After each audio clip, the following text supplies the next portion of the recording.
Welcome to the exciting conclusion of the Pizza Bros Special Order, the Z.A.P.P.P. Plan, Chapter 4. Steve and Dennis can hear the zombies moan and groan outside the shelter. On occasion, they rattle the door, but thankfully, they cannot get inside. Steve looks over Ed's injuries with concern. Did he get bit? Asks a scared Dennis. No, but he whacked his head really hard.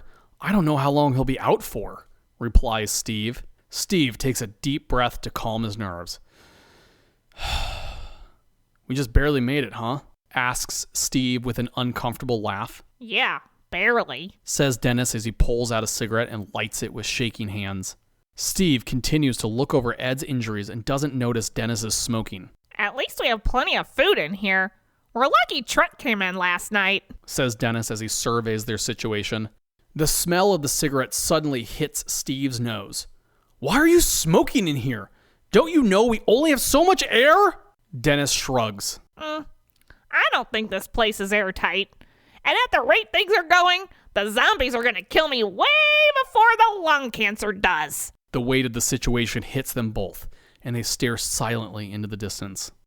Ugh, moans Ed as he regains consciousness, his head aching in a new way now. Where am I? He asks as he sits up on his own. Wait, why is my crotch wet? Did I pee myself? You were knocked unconscious, and we dragged you into the walk-in when we were overrun by zombies, Steve informs him.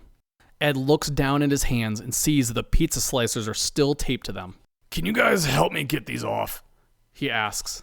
Steve and Dennis help to pull them off. Do you want any water or anything? Dennis asks. No, I don't feel so good, says Ed as he turns a little green. You look like you're about to Ralph, says Steve. Yeah, where's the bucket? He asks. Dennis points to the corner with the bucket. Ed scampers over as quick as he can and proceeds to puke his brains out. Oh, that's disgusting, says Ed as he wipes his mouth. Here, says Steve as he hands Ed a bottled water. I'm going to call for help.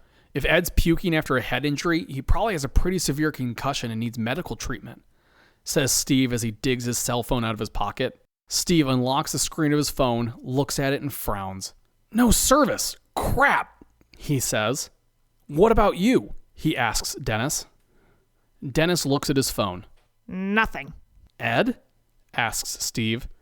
My phone is in the office, but I don't get service in the walk-in either. It's got to be the big double-sided metal walls, says Ed. Guess that makes sense. It's basically a Faraday cage, says Steve.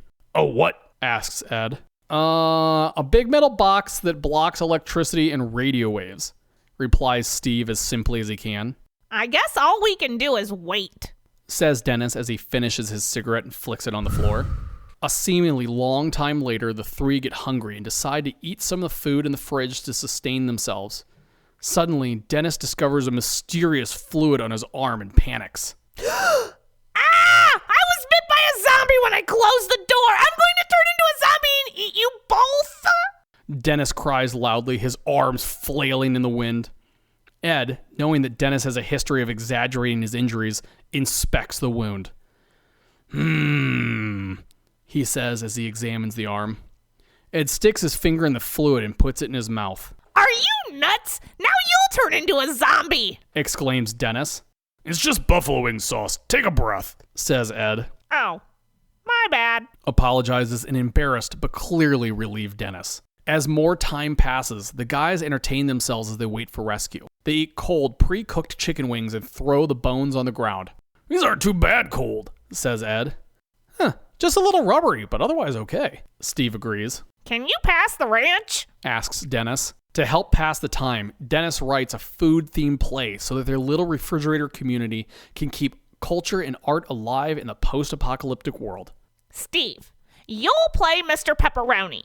Ed, you're Mr. Sausage, and I'll play the role of Mr. Bacon, he says as he assigns them roles. If we're all meats, who's going to play the vegetables? Asks Steve. Fine, says an exasperated Dennis. You can be Mr. Green Pepper instead. Yay, says Steve happily. A while later, Steve looks at his phone to see how much time has passed, but he finds it dead. Do you know what time it is? Steve asks Dennis. Dennis looks at his phone. My phone is dead, too. He replies. To continue to pass the time, they play disc golf with large chocolate chip cookies. Hey, these cookies fly surprisingly well, admires Steve. Too bad we don't have a real disc golf course. I bet these things would fly 100 yards, agrees Dennis. As the time continues to pass by, the trio runs out of things to do and reflects on their current state in life. Come a little closer, guys. I'm pretty cold, Ed says as he shivers. Sure, no problem, agrees Steve. If he's getting cold, with that head injury, it's not a good sign. We better do what we can to make him comfortable. As the three cuddle together with Ed in the center, Ed sighs as he thinks about the things in his life that could have been. Ugh, I can't believe I'm gonna die at Pizza Bros, of all places. It's ironic, really, laments Ed. I didn't even want to work here to begin with. This just started as a part-time delivery job for extra money. And part-time became full-time, full-time became shift lead, and then assistant manager, and now I'm the general manager. And with this stupid zombie apocalypse, I'll never get to pursue my dream. I feel you. I've always dreamed of being a comic book writer, and if I get out of here, I'm gonna do it, says Steve positively. I've always wanted to be a world-renowned paleontologist. You know, like Dr. Ohio Smith from those movies, offers Dennis. Dennis thinks for a moment, and in a moment of rare compassion asks, Ed, what's your dream? Ed looks wistfully off into the ceiling.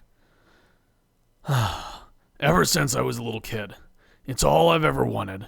It's a thing that keeps me going when times get tough. What is it? Steve asks. I want to be the general manager of a McBurgers franchise, declares Ed. McBurgers? Asks Dennis, unimpressed. Yeah, insists Ed. You want to be the general manager of McBurgers, repeats Steve. Yeah, what's wrong with that? Ed asks defensively. Well, nothing, I guess. It's your dream. It just seems so... what's the word? Says Steve. Anticlimactic? Offers Dennis. Exactly. Anticlimactic, agrees Steve. Grunts Ed. At least I don't want to dig up dirt and color in between the lines all day. Ed mutters angrily to himself as he pouts about their lack of enthusiasm for his dream. The three stare off into the distance in awkward silence. How long have we been in here? Steve asks aloud. Days? Offers Ed. Maybe a week or so? Offers Dennis. Suddenly, their idle chit-chat is broken by the sound of a loud bang on the door. What's that? Asks Steve.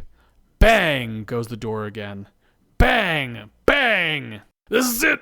They're coming for us! Exclaims Ed.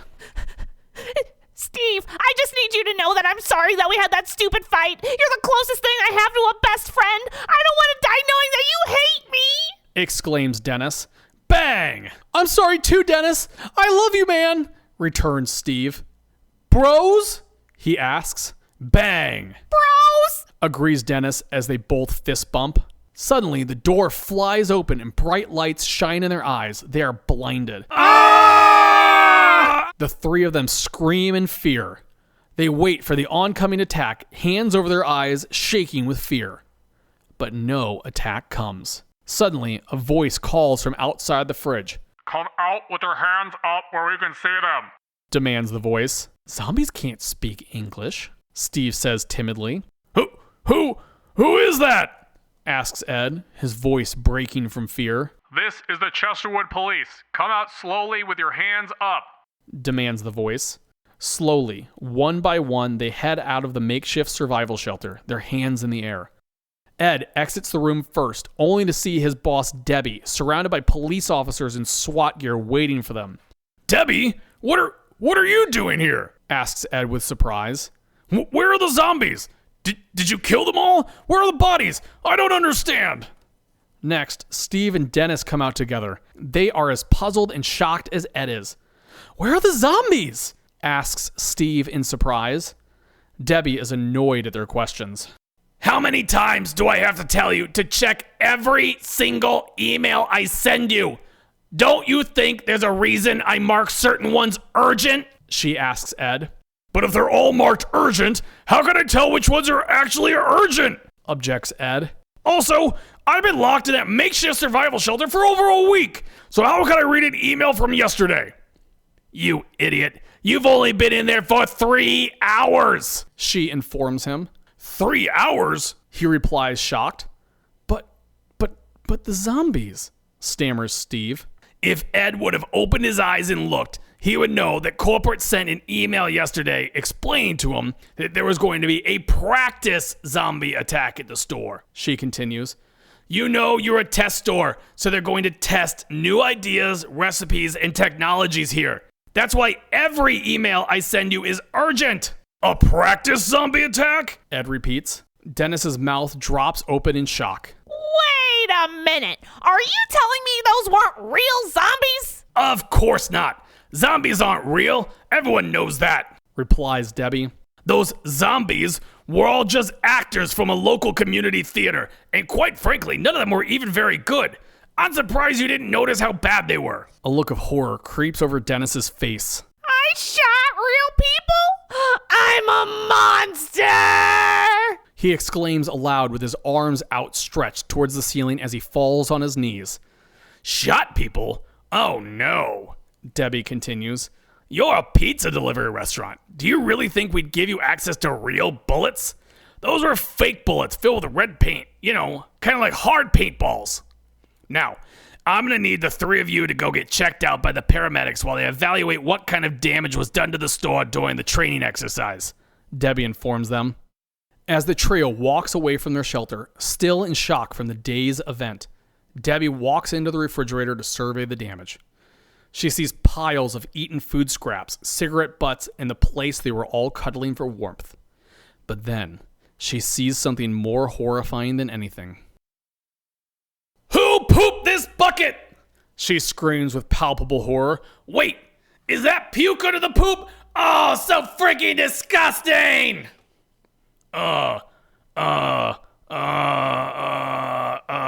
Stammers Ed. You guys were in here for 3 hours! 3 hours! She continues. Someone get in here and clean this up before the health inspector shows up and sees it! To this day, the 3 of them will not admit as to which one pooped the bucket. But we all know, dear reader, it was Ed.